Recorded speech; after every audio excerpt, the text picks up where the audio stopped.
Good morning, dear students. Good morning, all the dignitaries, faculty, other top officials of the Adamas University. Uh, I actually really feel humbled and proud to be present here.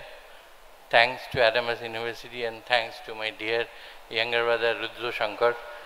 Rudra was actually insisting ever since he joined that you must come and visit this university. So I was sensing a sense of pride in him to make me visit this beautiful and sprawling campus someday or the other. I never expected it would happen so early. So thank you, Rudra, once again. Rudra, as I mentioned, is a dear younger brother. So I was also very happy to see that Rudra, after 28 years of corporate experience at a very high level, would leave his job and join this academic world and university. So I thought there must be something here, otherwise why should this guy leave IBM and other corporate experiences to join Adamas? Now I realize that, I mean, as it is said in Bengali that ওই ওপরের চালটা চিপলেই ভাতটা বোঝা যায়. So the first 45 minutes I spent here within this campus, I could realize that there is something very special here. I am happy once again to be present here. I was being, ever since I accepted this thing proudly, to be present here, I was being asked whether I will be making any PowerPoint presentation, whether I would need anything more. So I deliberately stayed away from that. Let me now narrate one anecdote why I stayed away from that. Rudra shares my alma mater, so he might relate to this incident. When I joined this college, we were told the head of the department at that point of time is a very tough guy, and he was supposed to teach us econometrics. So I was expecting, in fact, like me, all others were expecting that he would teach us, he would use the blackboard, he would use a lot of graphs, and then because it's econometrics, a lot of mathematical works on the blackboard. But the very first day we attended Professor Chen's class, he made it clear that I am not going to use chalk, duster and this blackboard, because I am a firm believer in the philosophy. When you see something, you immediately start to believe it. And the moment you start believing it, you never understand it. And understanding is much better than believing. So before believing something, you understand what you are going to believe. So I still follow that principle. So the moment I use some PPT, PowerPoint presentation and explain something, maybe many of these dear students will start to believe it. But they may not understand what I am trying to tell them. So I would like you to understand, then believe whatever someone says. In my university days also, I was proud to have a professor who made it clear on the first day itself that although it is a mathematical analysis or statistical analysis of economics, I wouldn't give you numbers, marks on the basis of the end result, but I would give much more weightage to your approach. So even if the end result is completely wrong, if the approach is correct, then you will get much higher marks. So that is also an important life lesson that I got in my university days. So coming here, it's almost like back to school. When I say school, it's not school K to 12, it actually includes college life and university life as well. Ma'am has rightly said, when I look at you, I see, she says that she is her son, and when she looks at her, she finds a parent in her. So it's like, quite like her. When I look at you, I see my daughter, I see my own earlier days, and when I look at me, I see a parent present here.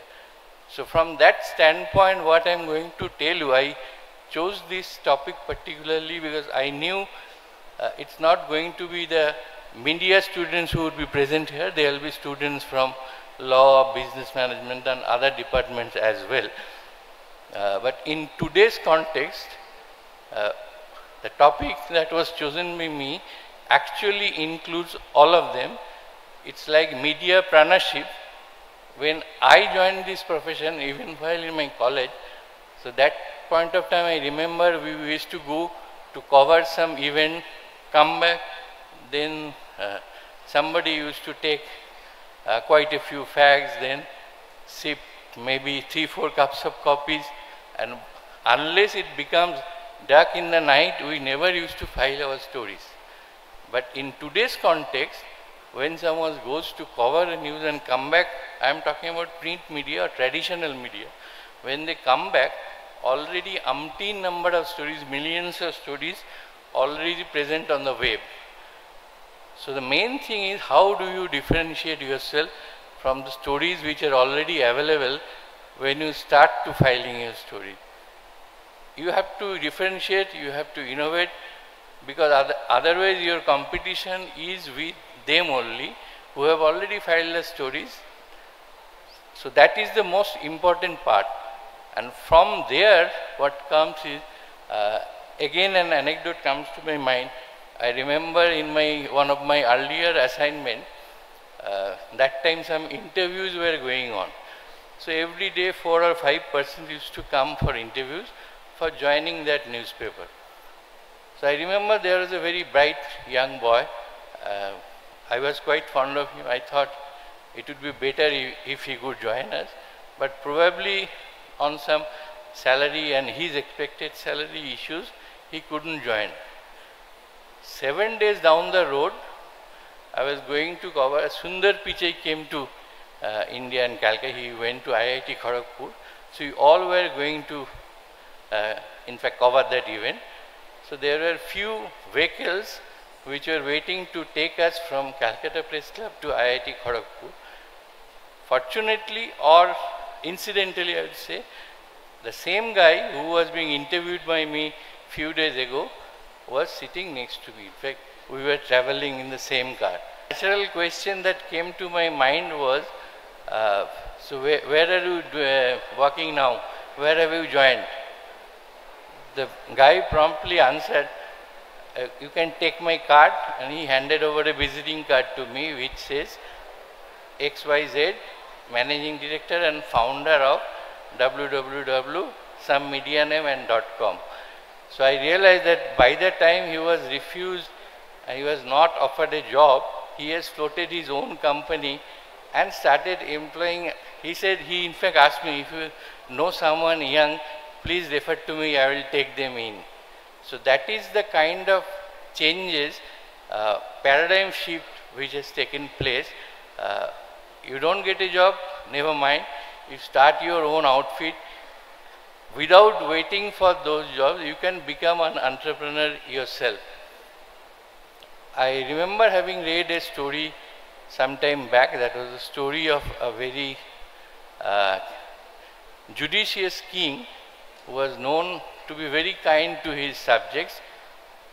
In fact, he was receiving a lot of complaints about one particular individual.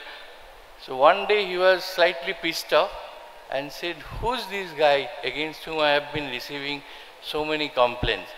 He is stealing, he is snatching, doing robbery and all sorts of notorious acts. So he called him, and then through his investigation he found that those complaints were right. Then this guy was sentenced to a God's forsaken land on the seaside. After 5-6 years, he was inquiring, remember I had sentenced that guy, what is he doing? Is he well? So then somebody replied, my lord, he is doing exceptionally well, he is minting money there. He said, he is minting money in that God-forsaken land, what is he doing there? Then he said, just call him. So that man was brought to the king. The king asked him, what are you doing? I am told you are minting money there. He said, yes, I am just collecting money from the seafarers and whoever passing through that ocean, through that area.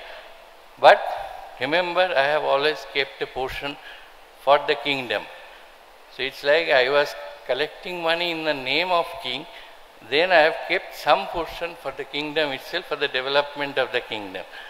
The king was in fact very happy. He said, Acha, despite having done so many crimes, this guy is enterprising. I mean, he was nothing otherwise in that God's forsaken land. Nobody could have earned so much.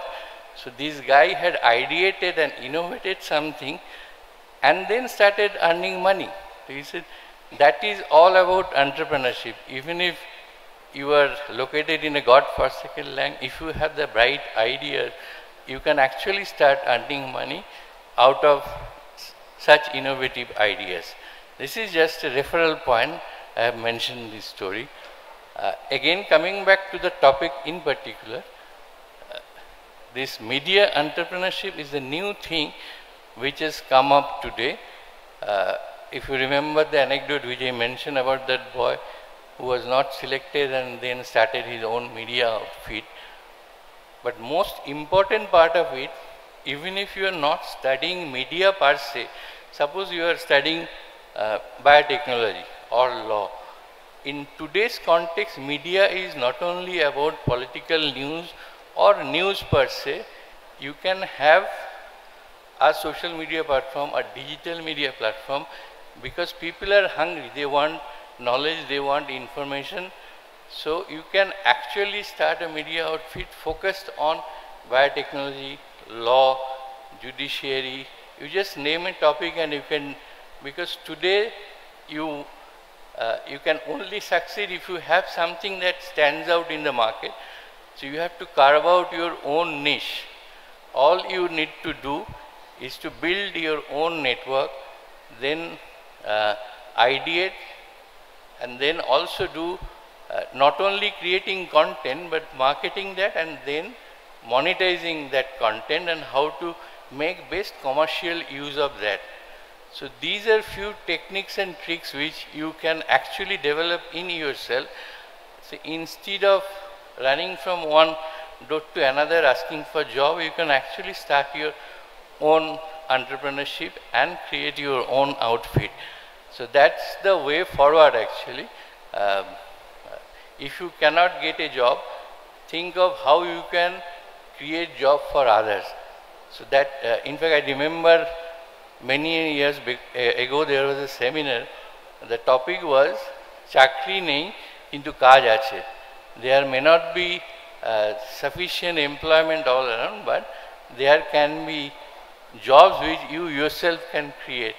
So I am sure, looking at you, the bright young faces, you can actually create entrepreneurship and create opportunities for yourself. As creating opportunities for yourself is the most important thing.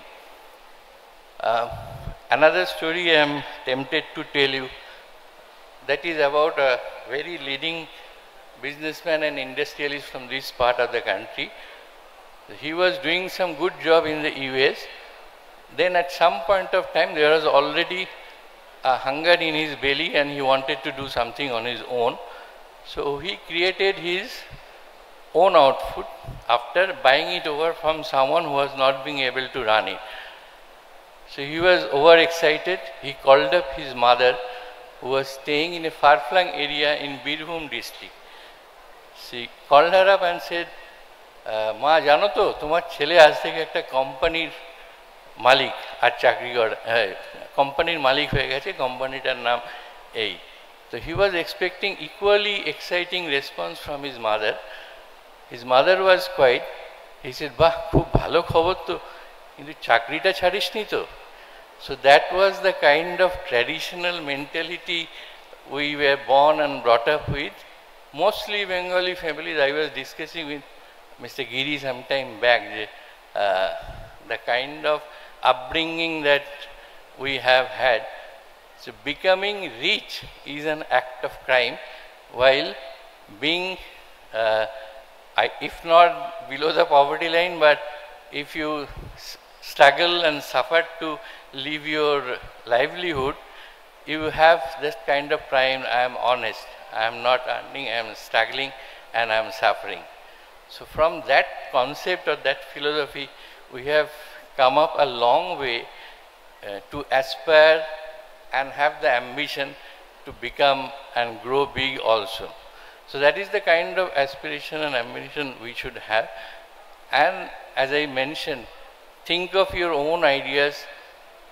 It doesn't necessarily have to be media space in the sense of news space only.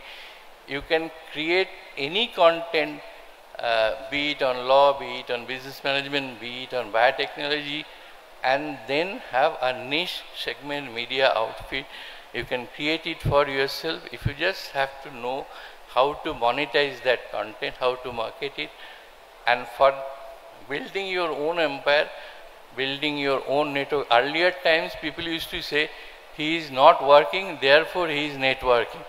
But from there we have reached a situation where it is believed network is net worth. So if you have to build your network, you will have to build your own network also.